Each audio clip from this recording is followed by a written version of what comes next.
Now back to the show. This is The Law Show on CL 650.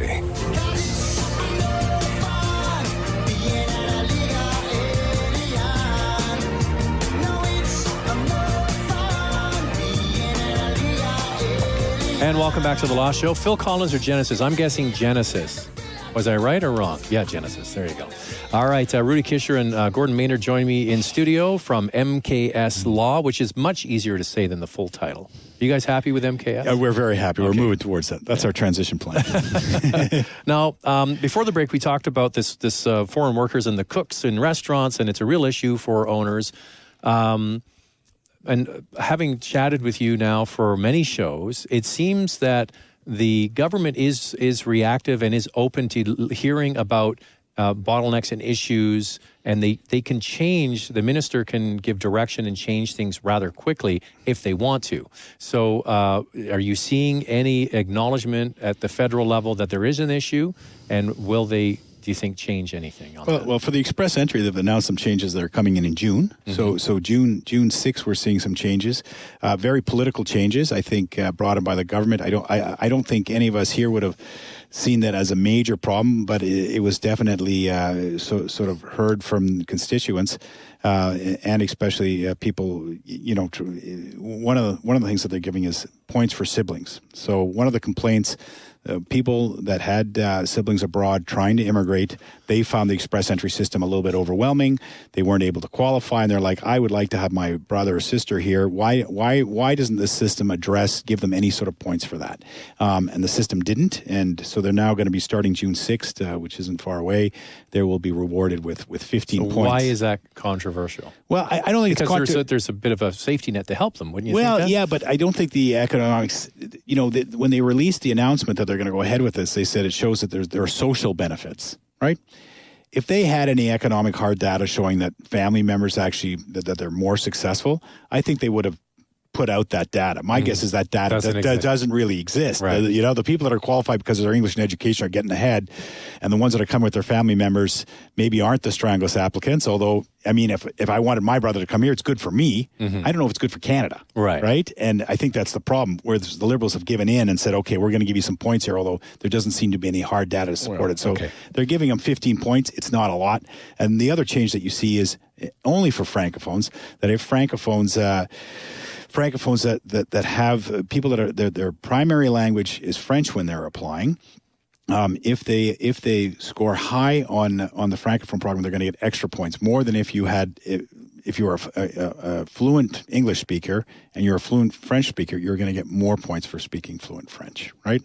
So to me, it's a little bit of a nod that we want to encourage Francophone communities throughout Canada. This has always been a push under the Liberals, not on the Conservatives, that we want to encourage minority Francophone communities, obviously outside of Quebec, and so they're giving a reward. Places like Manitoba and New Brunswick, right? Well, anywhere, BC, but I mean, I don't know if that should be the object of our economic immigration program, but it clearly... That's tinkering around the edges. It's tinkering around the edges, so they put it in. I mean, it's not a lot of points. It's not a lot. It's 30 points, and it's not going to affect a lot of people. So, Gordon, back to your story of the cooks and the people running restaurants, and my question was, do you think this is getting heard? No, I don't think it is getting heard yet. At least I haven't seen reflection of it in the government statements. Mm-hmm. The government does listen, and they have made 2 sets of changes to express entry so far. Mm-hmm. But I hope that the message is sent to them. There's always going to be tweaking, and I think this is an area that needs to be tweaked. The problem is it's not just cooks. It's anybody who's a skilled trade occupation. They tend to have lower education. They tend to have lower language abilities. This was a category that was recognized as being viable under the economic category, and now it's not. It's not getting through express entry. And there needs to be a mechanism for it. Because we hear over and over that we're not producing enough people that are going, we don't have enough young people wanting to go into the trades. Mm-hmm. Everybody's going to university and getting a degree, but no, we need more people going and learning a skill. And keep in mind that the people who are in the pool, these are people who have offers of employment from their employer. They're here now under a work permit, we hope. That their language might not be as strong and their education is and the point system in the pool is letting them down. Right. Just the way the point system in the pool is letting down intercompany transferees and letting down NAFTA professionals, now it's letting down federal skilled trade. Those people used to get by on the strength of their LMIA, but now they can't. Well, I don't see that changing with the demographics not in the favor of people who are in the trades. I mean, we're going to have a lot of people retiring and not enough young people coming in. I had a bricklaying company in my office just recently, and they're looking for skilled workers, but they're also looking for unskilled workers. And I was asking, so what do you pay for an unskilled guy shows up, no experience, and you're willing to train to help a bricklayer? Give me a tool belt, yeah. Yeah, $20 an hour. Wow. And he can't find anybody. Wow. Cannot find anybody. He's like, I got to look at the foreign market. And then we wonder why it's so expensive to live in Vancouver, because then the get a guy is going to be $25 an hour. Well, everything goes up, right? Yeah. It's. I mean, I think it's a statement to how hot the economy is getting in terms of unemployment right now. If you're seeing unskilled people making $20 an hour, that's pretty high. And so you are on the front lines of this. What is the state of our economy in Vancouver and British Columbia? You think it's strong? I think it's really strong, actually. I mean, that to me was a show. When that person came to my office, I haven't seen somebody. In 2006, 2008, we saw unskilled labor going to that rate, right? And because the building trades were hot. And to see that again, I was totally shocked. I thought he was probably going to be offering $14, $15 for unskilled work, $20 an hour for unskilled work. So what does a bricklayer get paid then? A real bricklayer? $35 an hour. Right. Yeah. So $70,000 a year, needs training, needs skill, and it's hard work.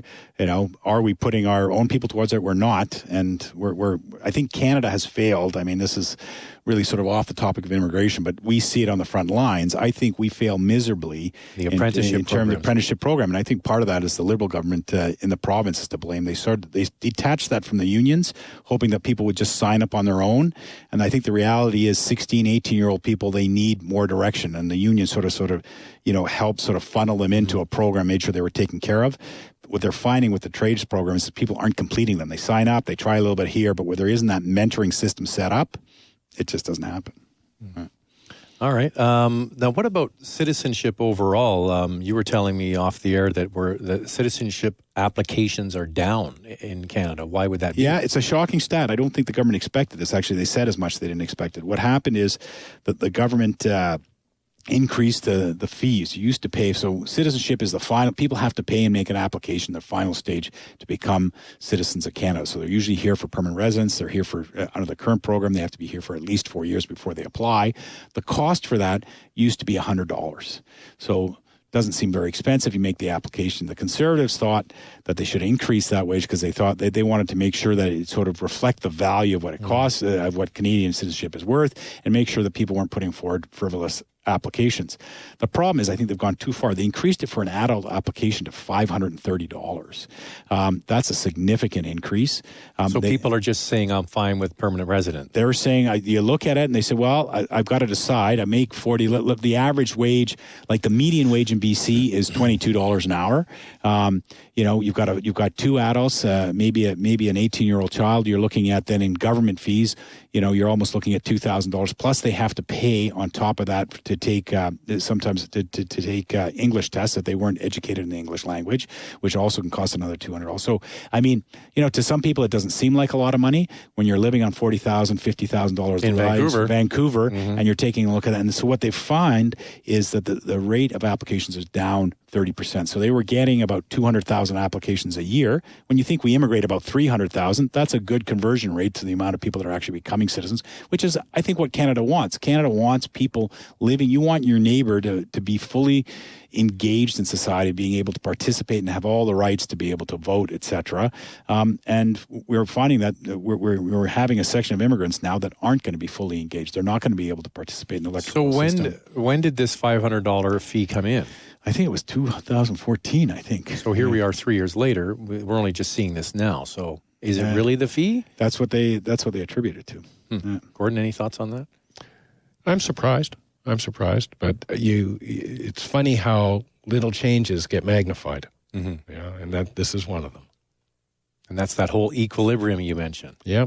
And is the government reactive to that? Do they see the changes, and how fast do they typically react? Will they let it go 2 or 3 years, or will they let it go for anything to do with immigration? I've given up trying to predict the rate of change of the government. There's so many. I mean, they'll look at so many facets to it. They'll look at this and they'll say, "Is it really the money?" Mm-hmm. And they'll try and assess that, and they'll look at what is the real cost. Have we set that figure correctly?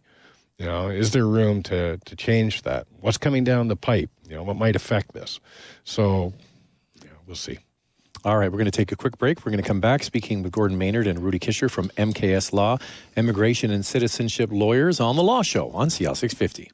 There's more of the show still ahead. This is The Law Show on CL 650.